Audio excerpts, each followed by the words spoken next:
Saludos para todos. Mi nombre es Jairo Herrera, estudiante de Medicina de la Universidad de Simón, perteneciente al curso de Ginecología y Obstetricia, rotación 321. El día de hoy abordaremos el tema del síndrome del parto pretérmino. A manera de introducción, tenemos que el parto pretérmino es la vía final de una serie de procesos fisiopatológicos. Va a tener dos causas principales como lo son el parto espontáneo pretérmino y el parto espontáneo iatrogénico. Vamos a tener que el parto pretérmino es el nacimiento mayor a las 22 semanas y menor a las 37 semanas de gestación. La amenaza del parto pretérmino es la presencia de contracciones uterinas en números equivalentes a una contracción con duración de 30 segundos en 10 minutos en por lo menos 60 minutos, con una dilatación menor o igual a 3 centímetros y un borramiento menor o igual al 50%. Vamos a tener el trabajo de parto prematuro. Vamos a tener la presencia de contracciones uterinas en números de 3 contracciones uterinas con duración de 35 segundos en 10 minutos, con una dilatación mayor a 3 centímetros y un borramiento mayor al 50%. En cuanto a la epidemiología, vamos a tener que las estadísticas mundiales muestran que 15 millones de nacimientos prematuros suceden anualmente y que de esos 15 millones el 1.1 millón de niños mueren por complicaciones en el parto.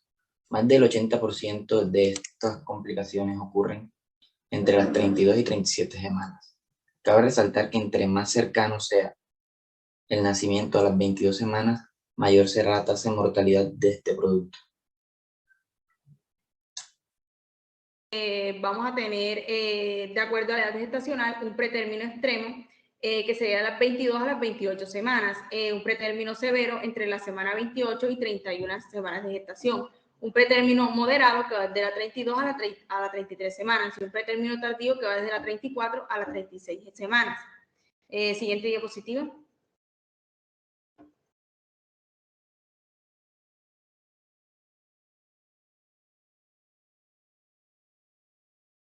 Bueno, como en la etiología tenemos factores maternos como los generales, que serían las infecciones, como unas enfermedades endocrinas y metabólicas, cardiopatías, nefropatías, hipertensión, anemias.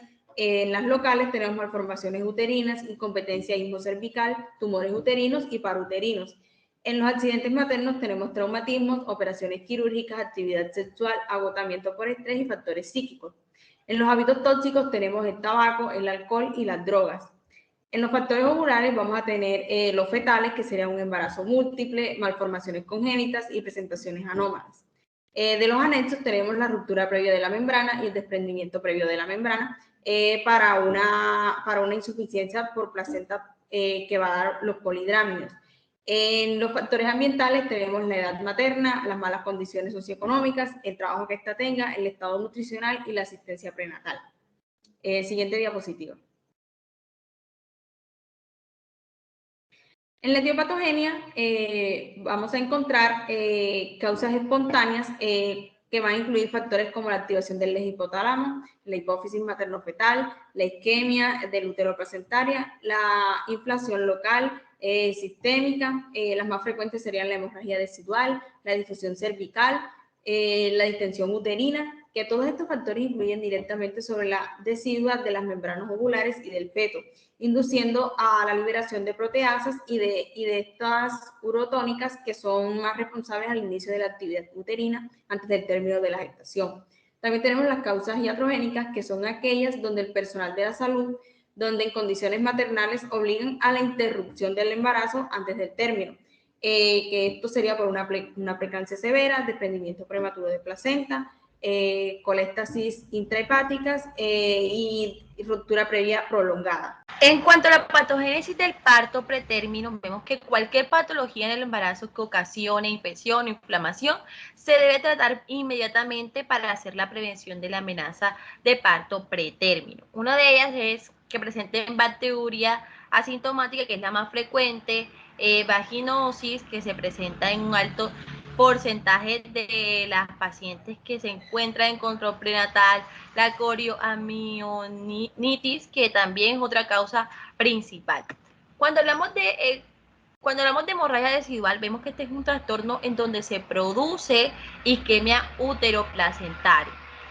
Hay isquemia uterina y hay producción de renina en el músculo. Vemos que las membranas oculares tienen un sistema de renina-angiotensina funcional cuando hay isquemia uteroplacentaria severa, y esto produce una necrosis residual que va a conllevar a hemorragias.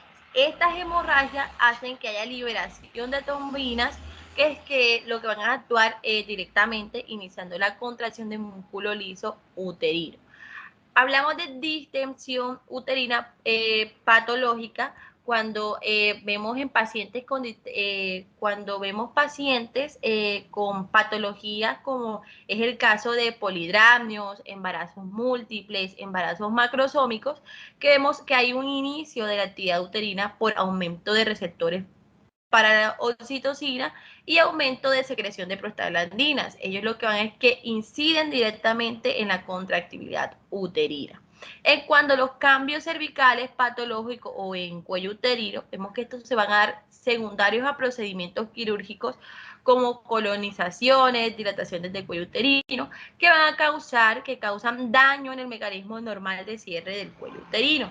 Entonces lo que pasa es que va a haber una incompetencia en el momento de la gestación e incidir en la amenaza de parto pretérmino.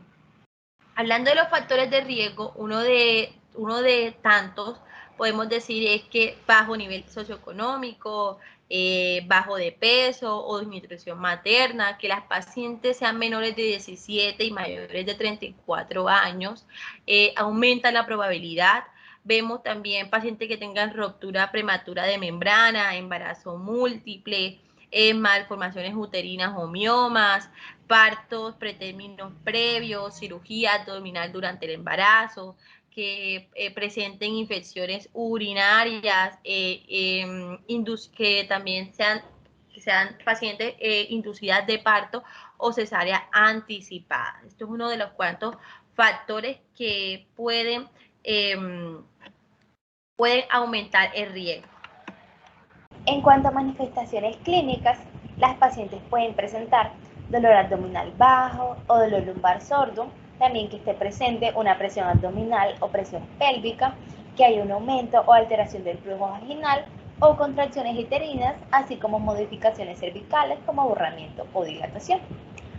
En estos casos es de ayuda el índice de Bishop. Es un test que nos permite determinar la favorabilidad del cuello uterino en pacientes pretérmino.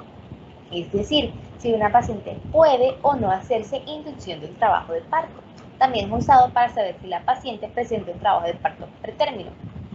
Esta se evalúa con un puntaje máximo de 13 puntos. Tenemos en cuenta lo que es dilatación, borramiento, posición, así como consistencia y cabeza fetal, la estación que está presente en centímetros. Va a haber cada uno va a tener de 0 a 3 puntos. En cuanto a su interpretación, si presenta de 9 a 13 puntos, va a haber una buena probabilidad de parto vaginal. Pero si presenta más de 6 puntos, el ser favorable y se puede valorar el uso de oxitocina y amniotomía. En caso de tener menos de 6 puntos, puede ser candidato a inicio de modulación cervical a base de misoprostol o dinoprostona o el uso de las maniobras de Hamilton. Pero si presenta menos de 6 puntos, esta puntuación es muy baja y va a haber solamente un 65-80% de éxito. Los principales problemas a corto y largo plazo para infantes con muy bajo peso al nacer. Vamos a comenzar con los oftalmológicos. A corto plazo puede presentarse lo que es una retinopatía de prematuridad. A largo plazo puede haber ceguera, desprendimiento de retina, miopía o estrabismo. En cuanto a los pulmonares, a corto plazo puede estar presente el síndrome de dificultad respiratoria, la displasia broncopulmonar o la apnea de prematuridad. A largo plazo puede haber la displasia broncopulmonar, enfermedades radiovasculares respiratorias o asma. En cuanto al sistema inmunológico, a corto plazo puede estar presente lo que es la infección hospitalaria, la deficiencia inmunológica o la infección perinatal. A largo plazo puede haber una infección viral, sincital o broncolitis.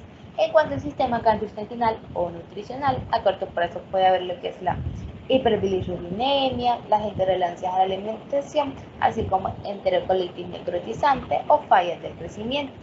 A largo plazo puede haber lo que es una restricción del crecimiento fetal, el síndrome del intestino corto o de mala abscisión intestinal y colestasis. Finalmente, en cuanto al sistema nervioso central, podemos tener a corto plazo lo que son hemorragias intraventriculares, leucomalacia periventricular o hidrocéfalo. A largo plazo puede presentarse parálisis cerebral, hidrocéfalo, atrofia cerebral, retraso del neurodesarrollo y pérdida de la audición. En cuanto al diagnóstico, las manifestaciones clínicas que les había comentado anteriormente, como dolor abdominal bajo, que el abdomen se les ponga duro, secreción mucosa a nivel vaginal o un leve dolor lumbar, nos van a ayudar mucho. También tenemos unas ayudas diagnósticas predictivas, como son la fibronectina fetal. Bueno, esta es una glucoproteína que se va a encargar de la adhesión de la membrana ovular con el revestimiento uterino. También tenemos la cervicometría por ecografía transvaginal. Normalmente el canal cervical va a medir hasta las 22 semanas unos 40 milímetros y de las 22 a las 32 semanas va a medir unos 35 milímetros y cuando ya sobrepase las 22 semanas este va a medir 30 milímetros. Bueno, predictores de riesgo de amenaza de parto pretérmino. Es normal detectar la fibronectina en gestaciones menores de 20 semanas y mayores de 37 semanas. Es eficaz como marcador de parto pretérmino a corto plazo y en mujeres con clínica de amenaza de parto pretérmino presenta una sensibilidad y especificidad del 76.1 y el 81.9% respectivamente.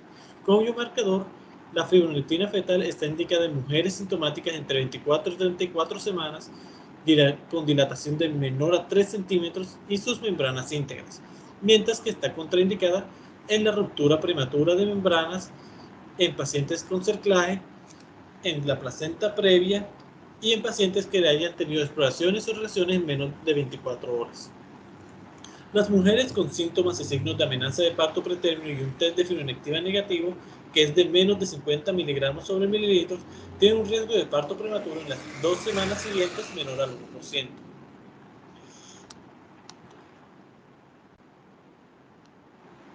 Continuando con los predictores de amenaza de parto pretérmino, tenemos lo que sería la cervicometría. Esta nos ayuda a medir la longitud cervical desde el orificio cervical interno hasta el orificio cervical externo. Cuando encontramos un cervix corto menor a 25 milímetros, incrementa el riesgo de amenaza de parto pretérmino. También tenemos lo que sería el estriol en saliva. El E3 en suero materno es un marcador de la actividad adrenal fetal que está aumentado de manera importante 4 semanas antes del parto, tanto en pretérmino como a término. Los valores de estriol mayor a 2.1 miligramos sobre mililitro son predictores del nacimiento antes de las 37 semanas de gestación. Y también tenemos lo que serían las citocinas cérvico-vaginales, que son concentraciones elevadas de interleucinas 6, 8 y 10, unos factores de necrosis tumoral en líquido amniótico. Bueno, también tenemos lo que serían los exámenes complementarios. ¿Y cuáles son los exámenes complementarios? Son el uroanálisis, el urocultivo, el cultivo rectovaginal para Streptococcus B, el frotis y cultivo de secreción vaginal, el hemograma completo, la ecografía obstétrica, el monitoreo fetal y la amniocentesis. Ahora, ¿qué conducta seguir se debe hacer con el paciente con una amenaza de parto pretérmino?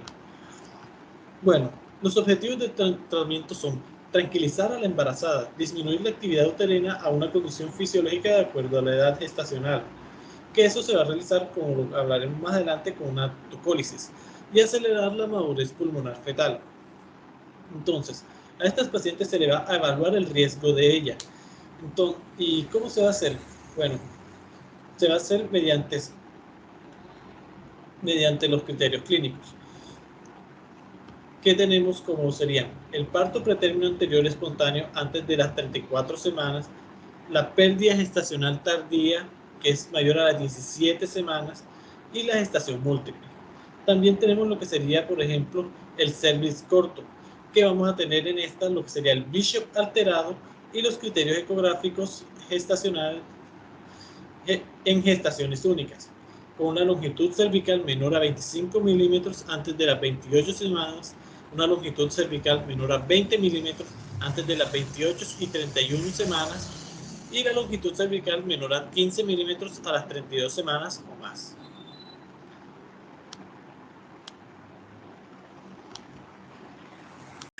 Bueno, a continuación le hablaremos sobre la tocólisis o los tocolíticos, que son básicamente todos estos medicamentos que van encaminados o van guiados al tiempo necesario para que el feto adquiera una maduración pulmonar adecuada, donde se usan los tocolíticos, inhiben la contractilidad uterina.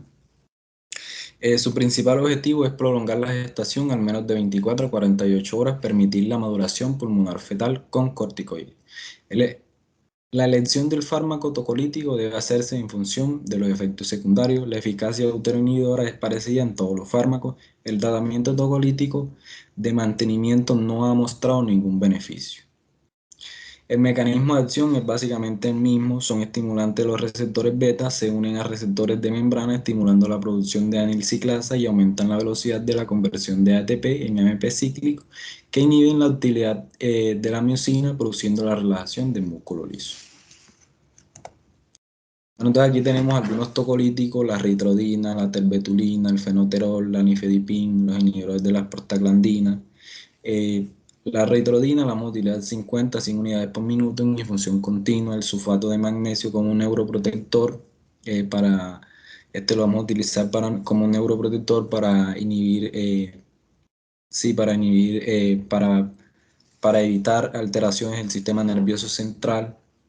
El nifedipino, que lo vamos a utilizar 10 miligramos vía sublingual cada 20 minutos por 3 dosis. Los inhibidores de las prostaglandinas, como la indometacina, que inhibe la ciclooxigenasa, disminuyendo la producción de las prostaglandinas. Dosis de 50 a 100 miligramos vía rectal o vía oral. Pueden producir estos medicamentos, como las prostaglandinas, pueden producir oligohidranio y cierre del ducto arterioso. El sulfato de magnesio, como hablé anteriormente, disminuye la esporización de las células del músculo liso, actúa como un neuroprotector también, disminuyendo la incidencia de hemorragias intra y paraventriculares. Las dosis van a ser de 4 a 6 gramos en bolo vía intravenosa en 20 minutos y luego de 1 a 2 gramos por hora en bomba de infusión. Las contraindicaciones de los tocolíticos: la coriononitis, sangrado vaginal producida por placenta previa, hipertensión inducida por el embarazo, patología metabólica descompensada, la diabetes. La maduración pulmonar nos va a prevenir el síndrome de dificultad respiratoria. Vamos a utilizar la progesterona, el latosiban, el cerclaje.